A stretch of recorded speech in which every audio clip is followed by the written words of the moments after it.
क्या आपने कभी सोचा है, आप हर जगह पंडित जी लोग के मुख से सुनते हैं कि आइए आज आपको शास्त्र प्रमाण देते हैं। बहुत से पंडित जी लोग कहते हैं हर चीज का प्रमाण देते हैं। आखिर यह प्रमाण क्या है और प्रमाण के कितने भेद होते हैं? चलिए आपको एकदम सिंपल और शानदार तरीके से एग्जाम्पल से के साथ बताता हूं कि ये शास्त्र प्रमाण होता क्या है और ये प्रमाण कितने प्रकार के होते हैं। क्या जो पुस्तक में लिखा हुआ है वही प्रमाण है या कुछ और भी प्रमाण होते हैं? अगर आपके पास पूरा समय है तो ध्यान पूर्वक यह वीडियो को देखिए, क्योंकि एक वीडियो में आप समझ जाएंगे कि आखिर यह शास्त्र प्रमाण होता क्या है। चलिए आपको ले चलते हैं एक शानदार पीडीएफ पर। सबसे पहले समझते हैं शास्त्र प्रमाण क्या है।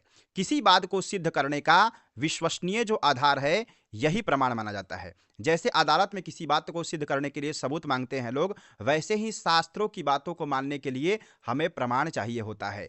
अब मन में सवाल आएगा कि शास्त्रों में प्रमाण क्यों जरूरी है? तो देखिए, क्योंकि पूजा पाठ, व्रत, संस्कार, मंत्र इत्यादि ये सब मन से नहीं बनाए गए हैं, बल्कि हजारों वर्षों की परंपरा और अनुभव से ये सब बनाए गए हैं। ठीक है, जिस पर आज लोग तर्क करते हैं वो सब बहुत सोच समझकर बनाई गई परंपरा है। ठीक है, और मंत्रों या विधियों का जो संगठन है वह है। ठीक है, इसलिए कहा गया है प्रमाणेन सिद्धम कर्म, अर्थात जो कर्म प्रमाण से सिद्ध हो वही स्वीकार्य होते हैं। ठीक है, आगे हम लोग चलेंगे तो प्रमाण के कुछ भेद होते हैं। शास्त्रों में प्रमाण के कई भेद बताए गए हैं, जिसमें से सामान्य व्यक्ति के लिए 4 मुख्य प्रमाण समझना पर्याप्त है। पहला होता है शास्त्र प्रमाण।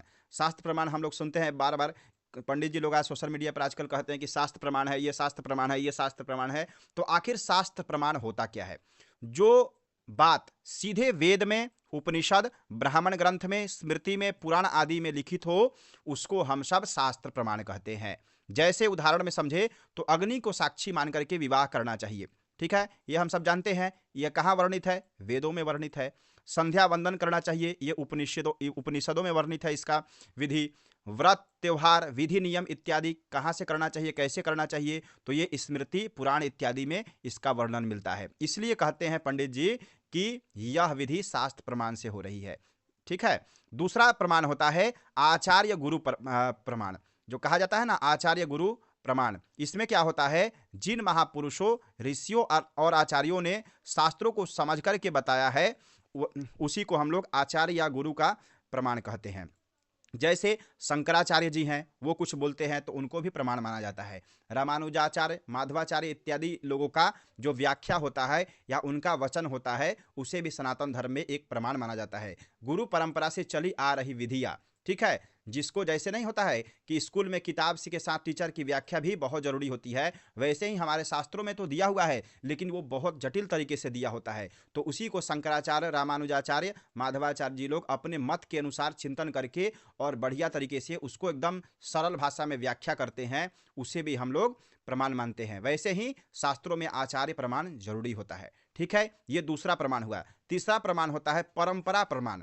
ठीक है, परंपरा प्रमाण क्या होता है? जैसे जो विधि पीढ़ियों से चली आ रही है बिना टूटे, उसको भी हम लोग एक प्रमाण के रूप में स्वीकार करते हैं।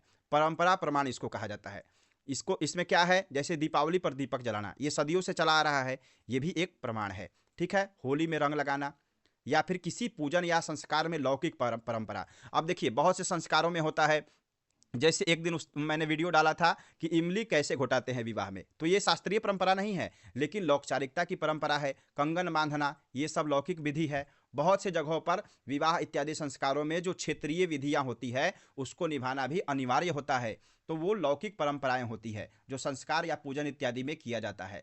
ठीक है, तो उसको भी हम लोग परंपरागत प्रमाण मानते हैं। ठीक है, हर बात किसी जगह लिखी हो यह जरूरी नहीं है। ठीक है, यहाँ पे लिखा हुआ है कि हर बात हर जगह लिखी हो यह जरूरी नहीं है, लेकिन अटूट परंपरा भी प्रमाण मानी जाती है, जो सदियों से चली आ रही है और लोग उसे पूरे तर्क के साथ स्वीकार करते हैं, वह भी एक प्रमाण है।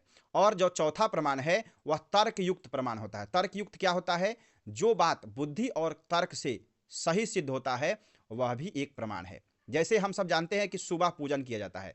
अब सब कोई कहता है सुबह पूजन कर लो, सुबह पूजन कर लो। इससे क्या होता है? अगर आप तर्क युक्त तरीके से देखें तो आज साइंस भी कहता है कि पूजन करने से मन शुद्ध होता है, वातावरण शुद्ध होता है, मन की शांति होती है और वातावरण शांत भी होता है। ठीक है, तो सुबह पूजन पाठ करना बहुत ही लाभकारी होता है, ये तार्किक रूप से भी सही है। उपवास करना, हम लोग कहते हैं कि उपवास भी एक तार्किक प्रसंग है। इससे क्या होता है? इंद्रिय संयमित होता है, उस दिन हम कुछ खाते नहीं हैं, ठीक है, बहुत सी चीज़ों का ध्यान रखते हैं, तो उपवास भी करते हैं हम लोग, ठीक है, जो व्रत फास्टिंग जिसको कहा जाता है, ये करने से भी हमारा जो शरीर है वो तंदुरुस्त होता है, बहुत से इंटरनल जो फंक्शन होते हैं वो अच्छे हो जाते हैं उपवास रखने से।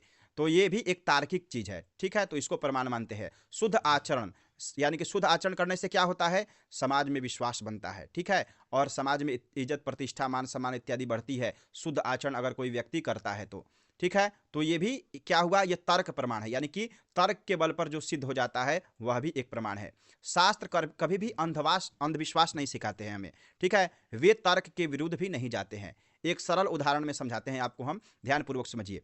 कलश में हम लोग पानी क्यों रखते हैं, जिसको जल कहते हैं, हम लोग कलश में जल क्यों रखते हैं? शास्त्र प्रमाण है कि जल को जीवन का प्रतीक बताया गया है, इसलिए कलश में जल रखा जाता है, अगर शास्त्र के हिसाब से देखें तो, ठीक है। और आचार्य परंपरा के अनुसार देखें तो ऋषियों ने जल को साक्षी माना था, यानी कि जल जो होते हैं वो भी साक्षी होते हैं, तो इसलिए उन लोगों ने जल का प्रयोग किया। और परंपरागत प्रमाण क्या है कि सदियों से हर पूजन में कलश रखा जाता है, ठीक है, जो सदियों से चली आ रही है उसको हम मान रहे हैं, ठीक है, तो ये भी एक परंपरागत प्रमाण है। और चौथा प्रमाण है कि तर्क क्या है इसका, तर्क प्रमाण कि जल बिना जीवन संभव नहीं है, इसलिए ये तर्क प्रमाण भी सिद्ध होता है कि जल की बहुत ही आवश्यकता होती है, इसलिए हम लोग कलश में जल रखते हैं, ठीक है, ये चारों प्रमाणों से सिद्ध होता है। तो ये क्या हुआ, कलश में जल रखना, ये बहुत सुंदर और सटीक प्रमाण है। अब एक और एग्जाम्पल से समझते हैं हम लोग, जैसे पूजन में दीपक हम क्यों जलाते हैं, मन में सवाल आएगा, तो शास्त्र प्रमाण देता है कि शास्त्रों में दीपक को ज्ञान का प्रतीक बताया गया है। तमसो मा ज्योतिर्गमया, ये एक श्लोक है, अर्थात अंधकार से प्रकाश की ओर ले जाना, ये हमारा शास्त्र कहता है, इसलिए हम लोग दीपक जलाते हैं। आचार्यगण के मत के अनुसार देखेंगे तो ऋषि मुनियों ने दीपक को देवताओं की उपस्थिति का संकेत माना है, जहाँ दीपक जलता है वहाँ नकारात्मकता नहीं आती है, इसलिए भी लोग दीपक जलाते हैं।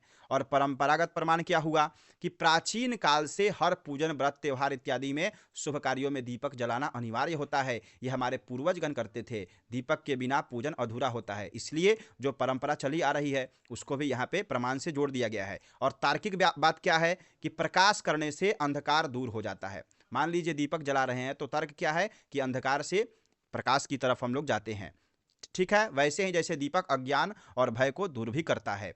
अब चारों प्रमाण जब मिल जाते हैं तो विधि पूर्ण रूप से प्रमाणित हो जाती है, यानी कि कोई वस्तु या कोई भी चीज़ जब चारों प्रमाणों की तरफ से पूरे सर्टिफिकेट उसको मिल जाता है अच्छे तरीके से, तो वह बात बहुत अच्छे तरीके से प्रमाणित हो जाती है। निष्कर्ष क्या हुआ, सबसे जरूरी बात यहाँ ध्यान रखना है कि हर बात पंडित, यानी कि हर पंडित जी की बात प्रमाणिक हो ऐसा जरूरी नहीं है, लेकिन जो बात शास्त्र में आचार्यों की परंपरा से या फिर जो हमारे पुराने परंपरा से आ रही है वो और तर्क चारों से अगर जुड़ा हो और वह बात पंडित जी कर रहे हैं या कोई भी आचार्य कर रहे हैं, अगर आप कहीं से सुन रहे हैं तो वह बात प्रमाणिक है, यही वास्तविक शास्त्र प्रमाण कहलाती है। इसलिए शास्त्र कहते हैं कि श्रद्धा अंधी ना हो और तर्क उदंड नहीं होना चाहिए, इसलिए श्रद्धा कीजिए लेकिन अंधविश्वास के साथ नहीं, उसको प्रामाणिकता के साथ, उसको तर्क पूर्ण ढंग से जानिए। और तर्क भी कैसा होना चाहिए, उदंड नहीं होना चाहिए। तर्क का अर्थ क्या होता है, लोग कहते हैं कि तर्क, हम लोग तर्क करते हैं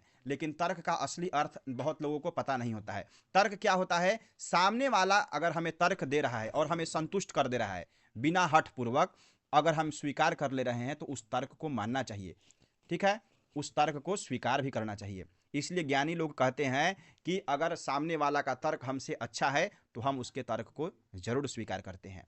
उम्मीद है यह शास्त्र प्रमाण वाली वीडियो आपको पसंद आई होगी कि शास्त्र प्रमाण क्या है और कौन कितने कितने प्रकार के प्रमाण होते हैं। ठीक है, हर हर महादेव, जय माता दी।